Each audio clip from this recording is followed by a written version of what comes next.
Do you want to cut down on added sugar in your diet without feeling like you're going crazy? Then you're going to love my simple tips for reducing added sugars without giving up what you love.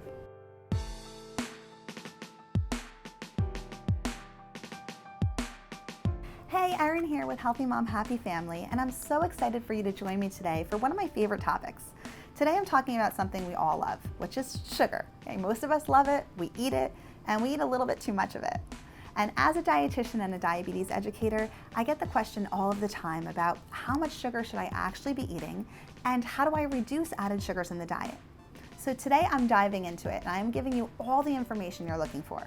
We're going to talk about how much added sugar is okay in the diet and how to simply cut back without giving up the food you love. And I'm also going to explain to you the difference between added sugars and naturally occurring sugars and why it's okay to have naturally occurring sugars in your diet. You don't have to be scared of eating a piece of fruit. There's a lot of health benefits. All right, so let's get started. So let's first talk about how much added sugar most of us are eating. Do you have any guess?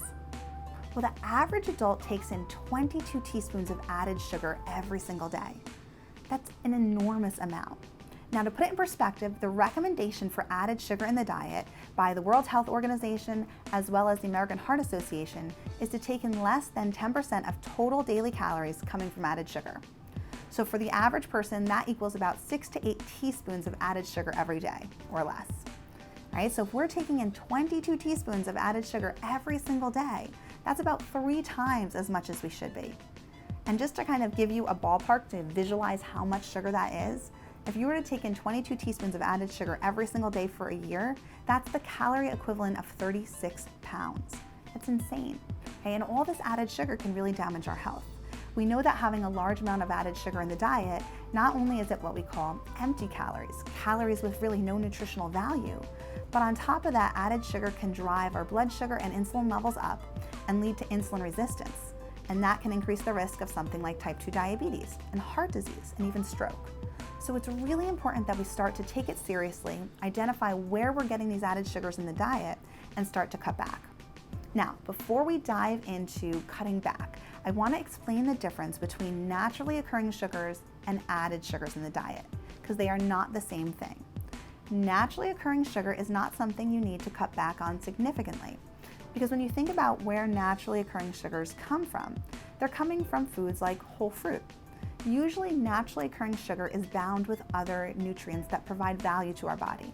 So in the case of fruit, they're coming bound with water, fiber, and antioxidants, things that are very beneficial to our body.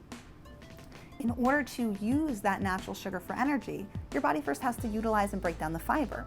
So we see a much slower digestive process, we see less of an impact on blood sugar and insulin levels from those naturally occurring sugars than we do from the added sugar.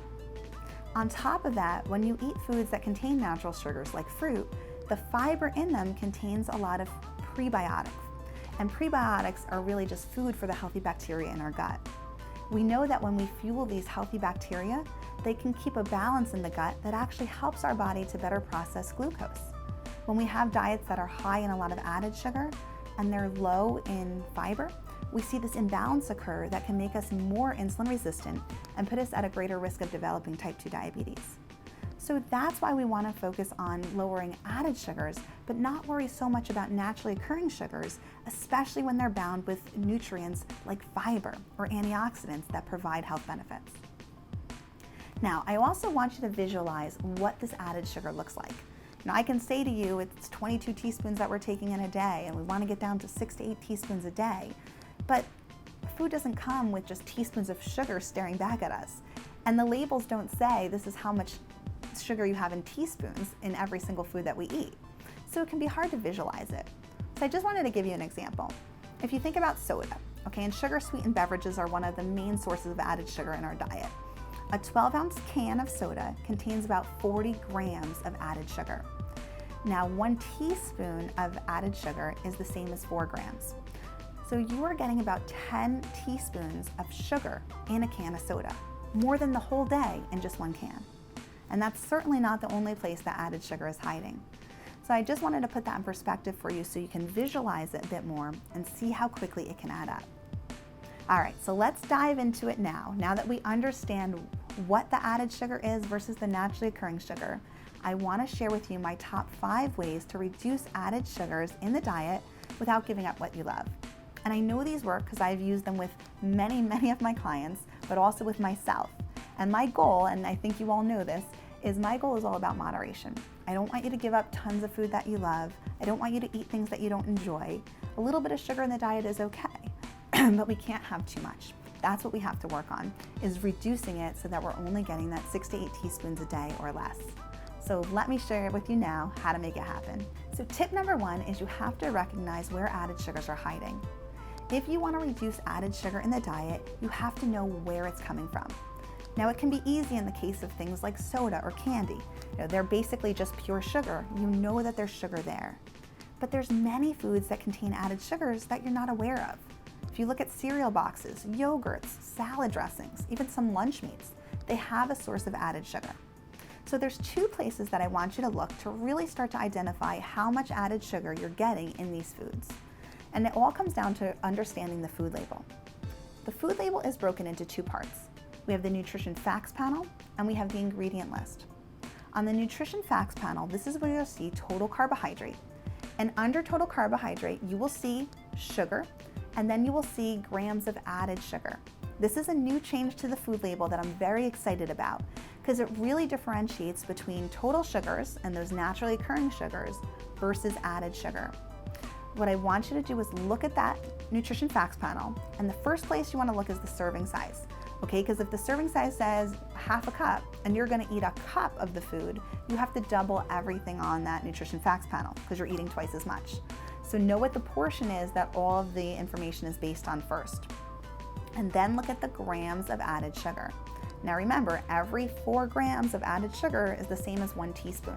Okay, just to give you a gauge, if we're trying to stick with about 6 to 8 teaspoons of sugar a day, that'll help to guide your choices when you're looking at those total added sugars. If you look at a food that says it has 10 grams of sugar, but 0 grams of added sugar, that means those are naturally occurring sugars. If you look at a label of an apple, you would see that it has 15 grams of sugar, but no grams of added sugar. So don't be afraid of those natural sugars. What we're focusing on are those added sugars that we want to cut back on. Now the other thing I want you to look at on the labels is the ingredient list, because this is where you're going to see what type of added sugar is hiding within your food. This will also help you too if you're finding a label on a food that hasn't yet been updated to include the added sugars, because if you just see total sugar, then you can always look at the ingredient list to see if it's added or naturally occurring. So it's a little tricky when we look at the ingredient list because the ingredients don't always just call out sugar. They might call sugar by other names. So what you want to be on the lookout for are words that insinuate sugar, like syrups. You might see brown rice syrup, or a word that says cane juice. Cane juice, sugar cane, that's where it's coming from. So that's a sign of added sugar. Also words that end in OSE, like fructose, glucose, maltose. Those are signs of added sugar. Any word that ends in OSE is a word that stands for something that contains added sugar. Now the ingredient list goes by amount. So if the very first ingredient is a source of sugar, you know that there's a large amount of added sugar in that food. If there's 10 ingredients on the food and the last ingredient is added sugar, you're probably getting a minimal amount, and it's not something I would be quite as worried about as the food where the first ingredient is sugar. All right, so remember, do your research, look at the labels. We want to look at the nutrition facts panel for the added sugars and look at the ingredient list to look for those words that indicate there's some sugar hiding in those foods. So tip number 2 is I want you to cut down on sugar-sweetened beverages. Sugar-sweetened beverages are the #1 source of added sugar in our diet. They are a source of just complete empty calories. They provide little to no nutritional value, and they're empty calories. They're calories that don't fill you up. When you drink your calories, you don't feel satisfied. On top of it, all that extra sugar that's coming from those drinks tends to drive more cravings for sugar, so you end up eating more. So for weight management, it's good to cut down on sugar-sweetened beverages, but when we're trying to reduce added sugars in the diet, it's critical that we cut down on sugar-sweetened beverages. So I mentioned earlier that if we look at a can of soda, a 12-ounce can of soda contains the equivalent of 10 teaspoons of added sugar, more than what you want in a whole day. And it's not just soda. You can find sugar added to many drinks. Sometimes if you pick up a fruit drink and it's not 100% fruit juice, you might be surprised to look at the ingredient list and see it's mostly water with added sugars. So you really have to read those labels on any drink that you're going to consume and look to see if they're adding sugar to the food. And it's easier than you think to cut back on sugar sweetened beverages. If you love soda, you can try to incorporate seltzer. If you really aren't sold on the idea of the carbonated water or seltzer yet, one trick I've used with clients is to fill a glass halfway with soda, halfway with the seltzer water, so you're basically diluting the soda. And over time, you can start to wean yourself down to where you're doing just the carbonated water and not the sugar sweetened beverage.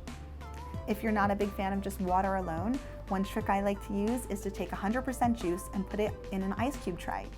Freeze it so you get little ice cubes, little tiny juice ice cubes, and you can put that into the glass of water. Then it'll dilute all day and give a nice flavor without adding any added sugars because it's 100% fruit juice. Even coffee. Coffee itself has no added sugar, but coffee beverages can contain a lot. So you can season or flavor your coffee in other ways, like putting in a little bit of cinnamon to the coffee or cocoa powder. Or I've had clients that even like to do a little dip or a little drop of vanilla extract into their coffee for some flavor. All those things add flavor, but you're not adding the sugar. So tip number 3 is swap out added sugar in baking with pureed fruit instead. Now, anytime you'd make a baked good, so let's say you want to go make cookies or cake, one of the main ingredients, of course, is sugar. Sugar sweetens it and it provides texture too.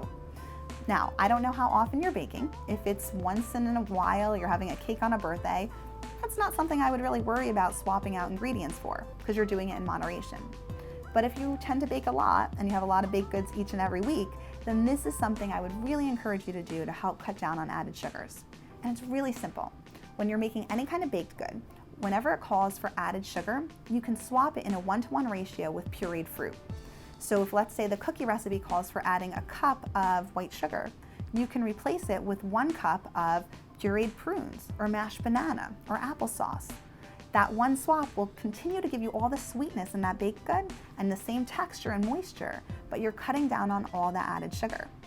You're actually lowering the calorie content of the recipe too. Generally, you're reducing the carbohydrate content a bit, and you're adding beneficial nutrients and fiber in the process as well. Now, tip number 4 is I want you to work to curb your sugar cravings. I know one of the hardest things to do when you're trying to cut back on added sugar is to fight against those cravings for more and more sugar. But sugar is what is driving those cravings. So if you can get through a few days with less added sugar, you will start to notice that those cravings dissipate. And over time, those cravings will go away completely. Because every time you eat the sugar and it spikes your blood sugar and insulin, as blood sugar drops and insulin stays elevated, insulin is telling your brain, hey, I need more sugar. And that's where those cravings are coming from. So a couple things you can do in that week to 2 weeks as you're starting to scale back on added sugar to curb those cravings.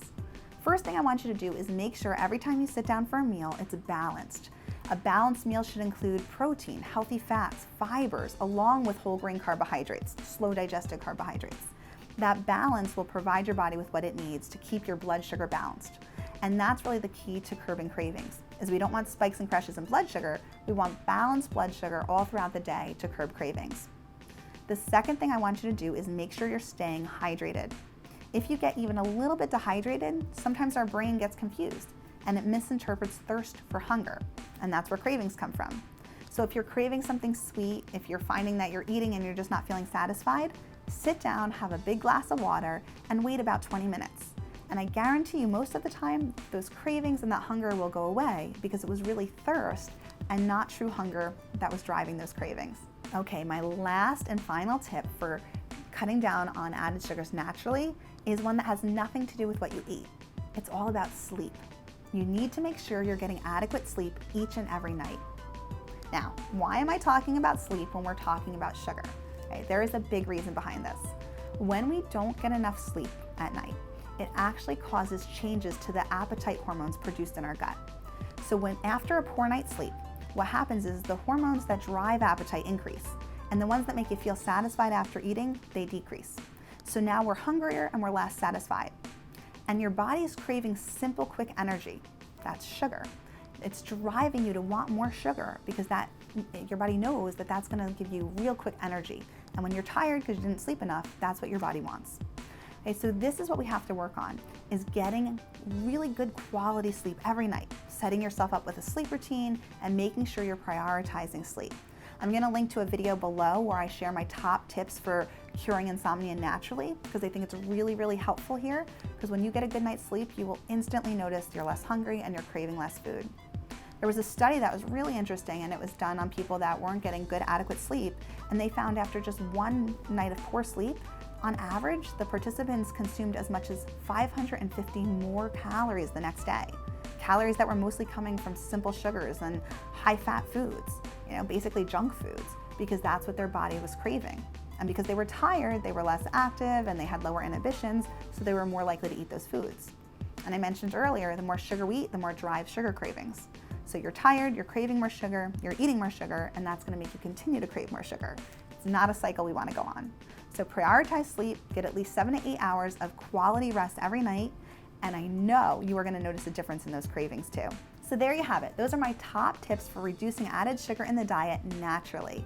If you start with those tips and follow them day after day, I know those cravings are gonna go down and you're gonna feel much better, and you'll still be eating the foods that you love. So I wanna know how these tips work for you.